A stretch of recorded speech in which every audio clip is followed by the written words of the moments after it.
Sema komesa wawacho wachne waulo ni ntiere yore mayot mag timo hala to samoro ere kama wakete balance ng'iyo interest mar countries kata mag pinje ber ma gin bende gidwaro kaeto ber ma bende komesa dwaro samoro ber ma komesa dwaro ni nyiso ni samoro gidhi asara kata giuso piny kata ok giyud ohala kaka owinjore ere kama balance bede kae.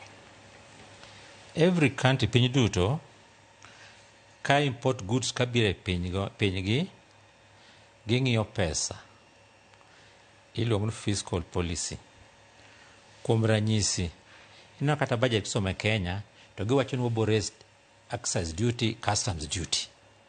Nyiso ni kadonje e border ma Namanga, madonjo Sirare, odonjo Mombasa igo usuru. Iwinja? Koro Kenya dwaro gain from usuru no. Mondo pesa gitigo kaka dwarre. Koro mana gima Kenya dwaro mokwongo.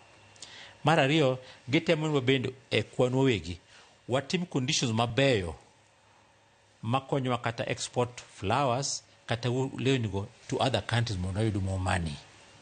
So for piny tier two things. First, revenue at the border.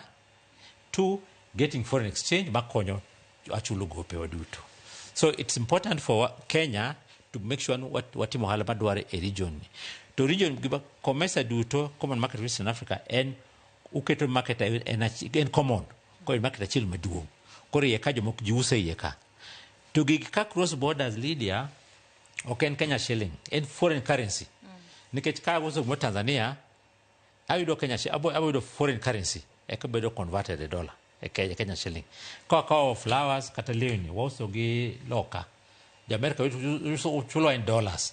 Ko dollar no ko chule koro Kenya government gi enough reserves mag dollar to chulo loan titimi Kenya shillings. Koro mano konyo piny ka gi export mo.